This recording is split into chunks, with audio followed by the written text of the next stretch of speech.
As we watch American troops leave Afghanistan and the country collapse, we know that there will be thousands, God forbid, tens of thousands of people slaughtered by the Taliban and by Al Qaeda.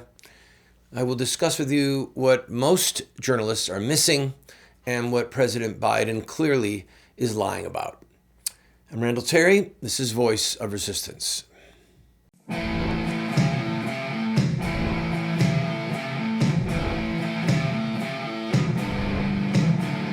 Those who forsake the law praise the wicked. Those who uphold the law resist them. Welcome to the Voice of Resistance. Welcome to the program, friend. I encourage you to watch this entire broadcast because I will bring you information that most news outlets won't, but I bring you information that is based upon my master's degree. I am a graduate of the master's degree program of Norwich University, which is a military college. It's where the ROTC program was started. And my master's degree is in diplomacy, international diplomacy, with a concentration in international terrorism. So I am a student of the things about which I am going to discuss with you. I'm a scholar. So if that matters to you, I'm not just a talking head on TV, talking about a number of things, but on something that I actually understand in great detail. First, let's just get the politics of this out of the way. President Biden made a commitment to the American people to get American troops out of foreign wars, particularly Afghanistan. And he is in the middle of keeping that promise. He made the commitment. He said, I am not going to ask American soldiers to continue to go and die in foreign wars. I am not going to send American troops to fight in an Afghani civil war that the Afghanis do not have the will to fight in or prevail in. I'm not going to send American troops to bring stability to a country where there is clearly corrupt political government. All of those things ring true with us, as they should. It is my belief that American foreign policy should be based upon American interests and human rights. And sadly, many times American foreign policy has been based upon American interests and not human rights at all, which is why we've gotten into such a mess, for example, in Persia with the Shah of Iran. He was a devil, we knew it, but he was our devil, and it was in our interest to keep that devil in power. And allowing him to be as brutal as he was for as long as he was ultimately gave rise to Ayatollah Khomeini and the lunatic Shia government that we now see in Iran. But I digress. The fallacy and the falsehood that President Biden gave to the American people in his speech was that he ignored a really critical set of facts. America has had 2,500 or so troops on the ground for some time. People on both sides of the aisle have said, do not remove those troops. There have been no military deaths in Afghanistan for probably a year and a half. That means that our boots aren't on the ground fighting. We were providing air support. We were providing logistical support. We were providing intelligence so that the Afghani forces could fight the Taliban. The Afghani forces for years have been fighting the Taliban with an enormous loss of life to them and tragedy to their families.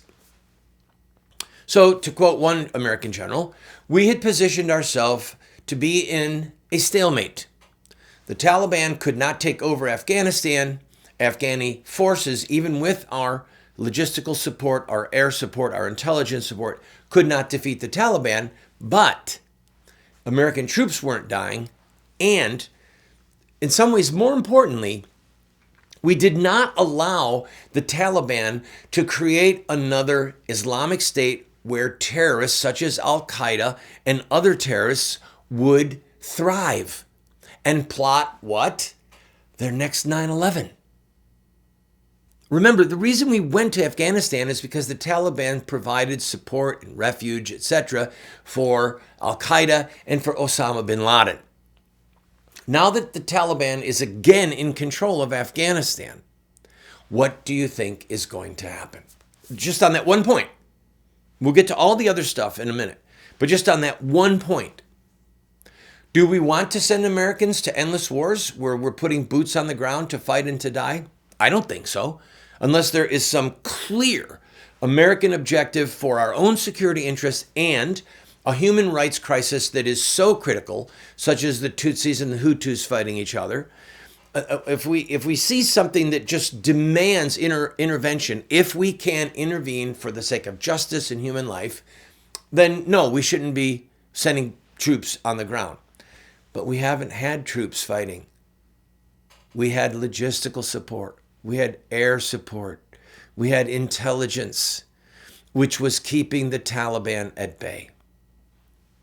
So I admire President Biden for saying, this is what I believe, this is what I promised, and this is what I did. I'm the fourth president to inherit this, and I'm not going to pass it on to a fifth. The end. One thing that he didn't say, which was very disturbing, was that we will kick your butts if you do not let us complete this evacuation peacefully. And that doesn't just mean American military forces. And it doesn't just mean American personnel and American citizens. It means the thousands of Afghanis who worked for us. They are all on death sheets, death lists right now. There's already reports of the Taliban going door to round people up who worked for us, who worked with us, who associated with us, who associated with journalists. These people will be dead in a fortnight. There are already reports coming out of schools being burned to the ground, women being abused. We know that this is going to happen. I'm going to talk about why it's going to happen when we come back.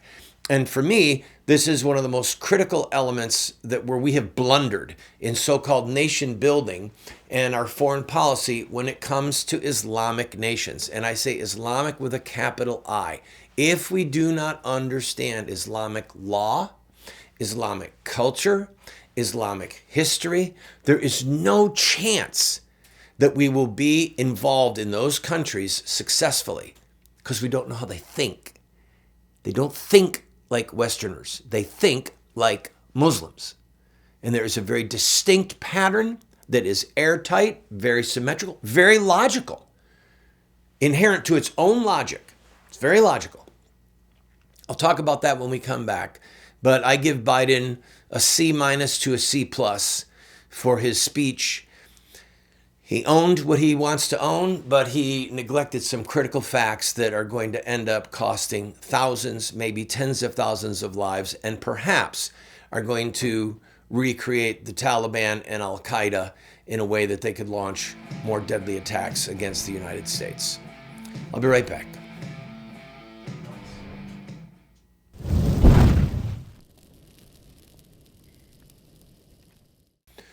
Dar al-Islam, Dar al-Harb. I'll say it like an American without the accent. Dar al-Islam, Dar al-Harb. That means, translated from Arabic, the house of surrender, Dar al-Islam, the house of war, Dar al-Harb. That's all there is. In the Islamic worldview, there are two houses, the house of surrender, those who have bowed the knee to Islam, and Dar al-Harb, the infidels, those who have not bowed the knee, those who have not surrendered. Part of what, let me take one quick step back. If you want to be a devout Christian, truly devout, what do? You study the four Gospels. What would Jesus do? You study the book of Acts. What did the early church do? And so, if you study those books and you immerse yourself in the life of Christ and the early disciples and say, I want to be like that, well, then you become a missionary. You become a preacher. If you are Catholic and you say, I'm going to immerse myself in the teachings of the church, I'm going to study Jesus' life, the apostles, the saints, you end up becoming like Mother Teresa. Because of the examples, because of the record that is left. In Islamic thought, you study Muhammad, his companions, and you study the Hadith. It's not just the Quran. The Quran is a very small book. It's like 1/8 the size of the Bible. But the Hadith, you can see behind me, there are volumes of Hadith. Hadith are the sayings and the record of Muhammad's life, the sayings of Muhammad and the record of his life that are not in the Quran. But the Quran says in Muhammad, Muslims have a perfect example of what it means to be a Muslim. So, the Quran says Muhammad's the perfect example. Where do we see Muhammad's example? We see it in the biography, the canonical biography of Muhammad's life by Ibn Ishaq, and we see it in the canonical Hadith. All right? There are two sets of canonical Hadith, Sahih Bukhari and Sahih Muslim. So they immerse themselves in these books like a Christian would immerse him or herself in the Gospels and in the book of Acts, in the Pauline epistles. And when a Muslim immerses themselves in studying the life of Muhammad, the Quran, the Hadith, the biography, then they say, the world is divided into Dar al-Harb and Dar al-Islam, the house of war, the house of surrender. People who are Muslims, who have made the profession of faith, the Shahada, that there is no God but Allah and Muhammad is his prophet, those people are in the house of surrender. They have surrendered to the truth given by Allah. Those who have not bowed the knee and not surrendered, they are in the house of war. Now, if a Muslim changes their religion, if they apostatize, they have committed a capital offense. If they deny the Muslim religion, they have committed a capital offense. But it goes further. Here's the logic inherent in the Muslim system.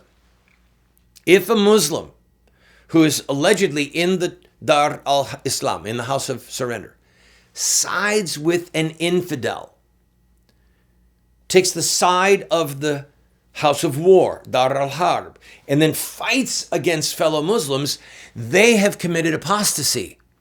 They have committed a capital crime. So I'm going to look at two aspects of this.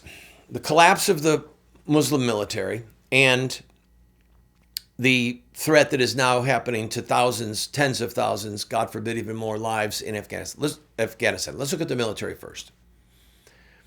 If you're born and raised to believe in Dar al-Harb and Dar al-Islam, and then you join with the infidel Americans, do you think that your conscience might be troubled?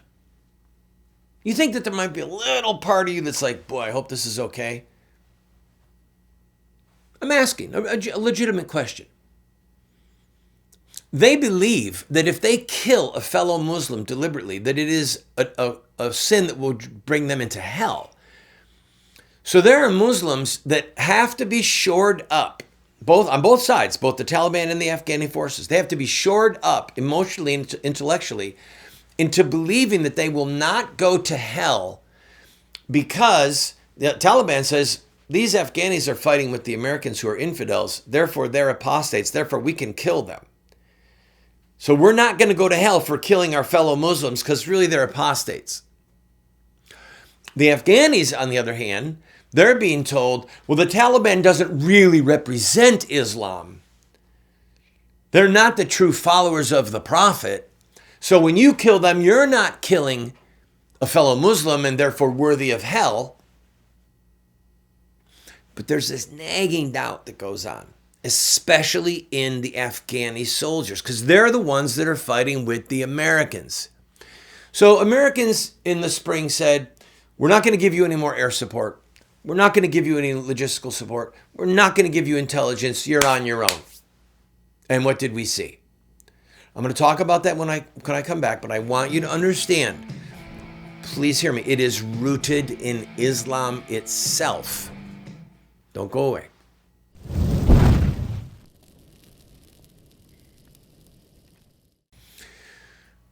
You know why different Muslim terrorist organizations will capture people and then put them up for ransom and say, give us money and you can have them back, otherwise we're going to kill them? You know why they do that? Go ahead, guess. Muhammad did it. Muhammad and his immediate followers did that. They held people for ransom. And if they didn't get paid, they got killed. The hostages did. And if they got paid, they got money. So fast forward to what's going on in Afghanistan and just use the logic. The Taliban comes in. They're being funded by various rich Muslims and oil-producing countries, right? Petrodollars. Don't worry. Joe Biden is ensuring that you get to help fund terrorism by buying fuel that comes from Muslim countries. But again, I digress. I should leave that out of it for now. Energy independence has ethical implications, people, when it comes to supporting terror.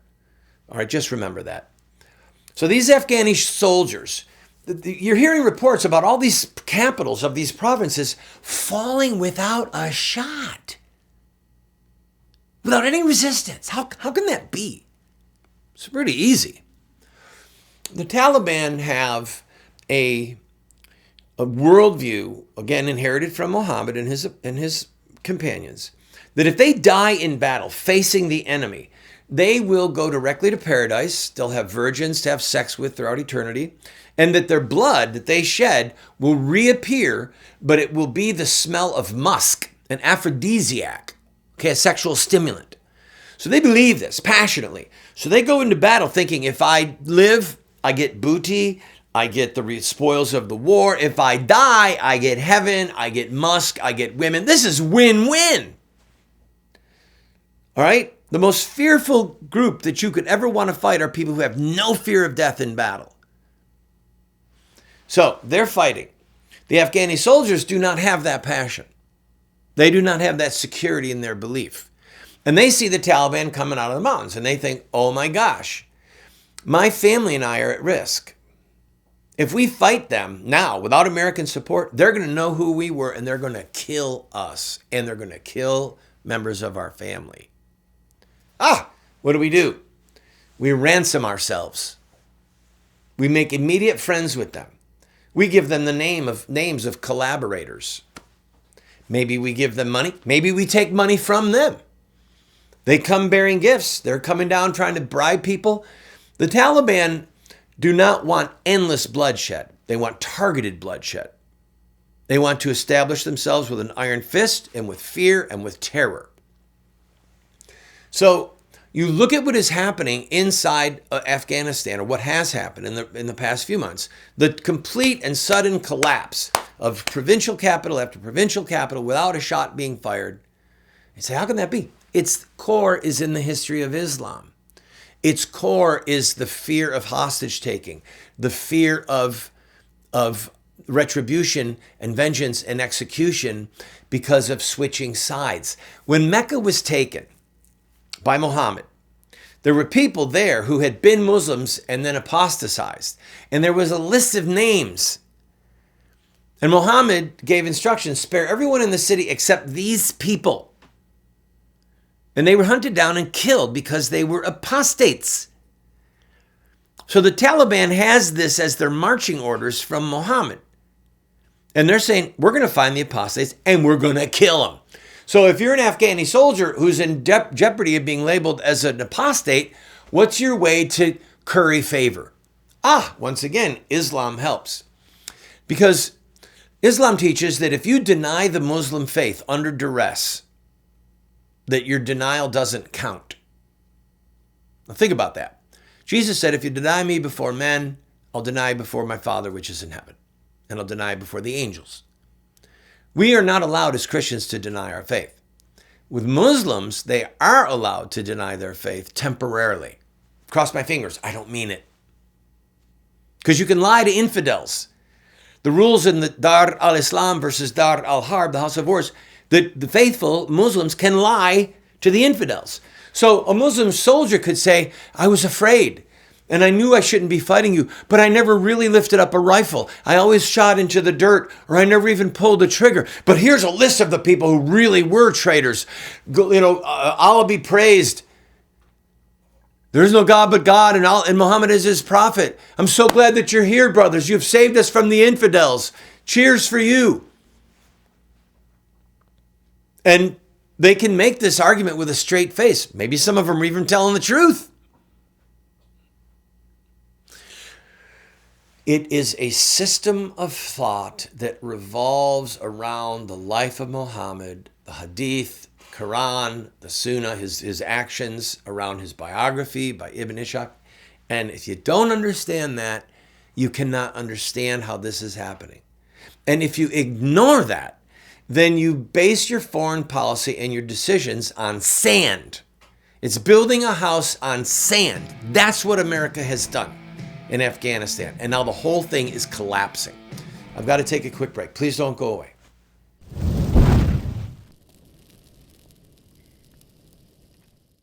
I want to encourage you to get this documentary, Muhammad in His Own Words. Pick the picture up for me, would you please?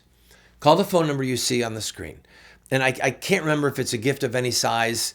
It's either very little amount of money or barely any money. You need the DVD. Listen, it might take a year. It might take 5 years. It might take 10, but they're not done. The Dar al-Harb, that's us. We've been at war with the Dar al-Islam for 1,400 years. And it's not going away anytime soon. And now that the Taliban have retaken Afghanistan, we don't know what the future will hold. Please get the documentary. It's 90 minutes. It's the fruit of thousands of hours of research from yours truly. Great voice actors, great music. It's riveting. No one has ever done this before. No one has ever done what is in that 90-minute documentary. Get it, please. And I close with this. Pray for the Christians and the soon-to-be victims of Afghanistan. We don't know how many of our brothers and sisters are going to face martyrdom now. But trust me, the Taliban is committed to upholding the laws of Islam, the laws of Muhammad, the Sharia law, holy law, sacred law. They are going to unleash a bloodbath. And that's why President Biden needs to make sure that if this takes a month to get people out, we'll stay there the whole month. And the Taliban better not try and stop us or we will kill them. I'm out of time. We'll talk to you next time.